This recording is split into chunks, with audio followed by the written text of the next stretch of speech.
G20 summit की शुरुआत हो गई आज से। उसके प्रधानमंत्री मोदी का जो तरह से देश की पहचान वाला जो नेतृत्व होता है उसके भारत आजादी के बीते दिनों भारत इंडिया की चर्चा हुई, इसके अलग मायने एक तरह से देखे जा रहे हैं। देखिए, सवाल ये नहीं है कि उन्होंने भारत लिखा, क्योंकि ये तो संविधान हमारा कहता है इंडिया दैट इज भारत। जो इंडिया गठबंधन बना उसने लिखा जुड़ेगा भारत जीतेगा इंडिया। तो हम तो भारत और इंडिया दोनों ही मानते हैं, लेकिन मेरा सवाल यह है कि जो प्रधानमंत्री जी बात बात पे Khelo India, digital India, make in India, startup India, हर चीज में इंडिया कहते हैं और बार बार अपील करते हैं vote for India, vote for India.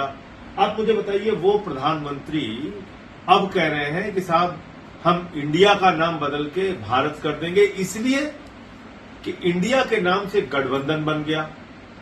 कल को भारत के नाम पे गठबंधन बन जाएगा तो भारत का नाम बदल के वो लिख देंगे प्राइम मिनिस्टर ऑफ बीजेपी।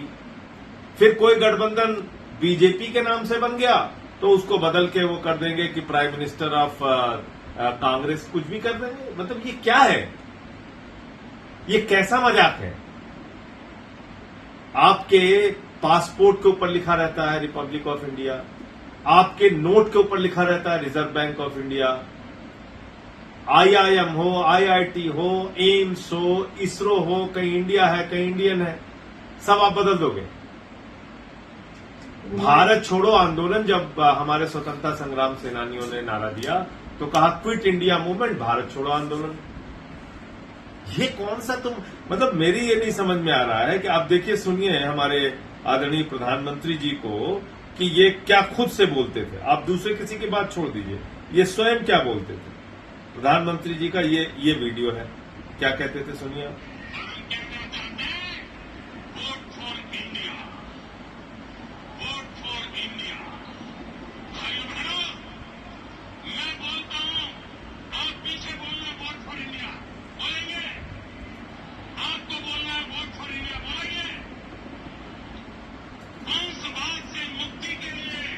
देखिए आप, vote for India, vote for India, ये तो प्रधानमंत्री जी खुद कहते थे।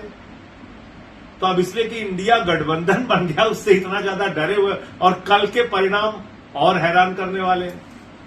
इनको और डर पैदा इनके मन में हो जाएगा। कल चुनाव की मैं पूछने वाला था कि कल बाई इलेक्शन के परिणाम आए और 7 में से 4 सीटें जो इंडिया गठबंधन कर रहे हैं उन्होंने जीत हासिल की। देखिए, ये एक बड़ा संकेत इस बात का है कि दल बदलू लोगों को इस बार जनता जो है वो सबक सिखाने के लिए तैयार है।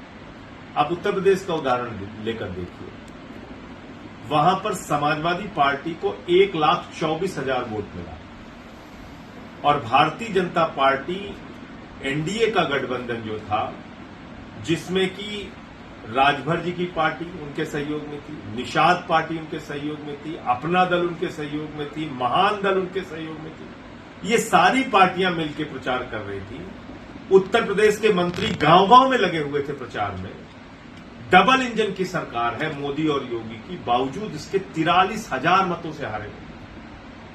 ये बहुत बड़ा संकेत है लोकसभा चुनाव के लिए, और ये इस बात का भी संकेत है कि अडानी वाले हारेंगे और इंडिया वाले जीतेंगे।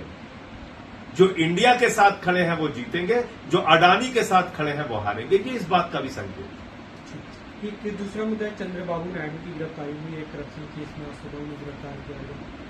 देखिए, ऐसा है कि दुर्भावना की राजनीति से कार्रवाई करना कतई ठीक नहीं है, और आपने तो देखा कि जो वहां की सरकार है, उनकी पार्टी है, वो पूरी तरीके से मोदी जी के इशारे पर काम करती है। तो हो सकता है बीजेपी और वाईएसआर की जो पार्टी है जगन रेड्डी की, दोनों ने मिलकर निर्णय लिया हो कि चंद्रबाबू नायडू जी की गिरफ्तारी करनी है, और इसके कारण ये। प्रधानमंत्री मोदी ने G20 समिट के दौरान अपने संबोधन में कहा कि सबका साथ, सबका विकास, सबके प्रयास से ही हम सभी देशों को ग्लोबली आगे लेके जा सकते हैं और जो ट्रक डेफिसिट है उसे खत्म कर सकते हैं। तो देखिए, सबका साथ सबका विकास तो होना ही चाहिए, लेकिन मणिपुर से क्या संदेश देते हैं? जब आप 4 महीने तक भारत के प्रधानमंत्री मणिपुर की हिंसा पर नहीं बोलेंगे तो ये सबका साथ सबका विकास तो है नहीं। अगर नूह की, मेवात की हिंसा पर देश के प्रधानमंत्री खामोश रहेंगे तो ये सबका साथ सबका विकास तो है नहीं।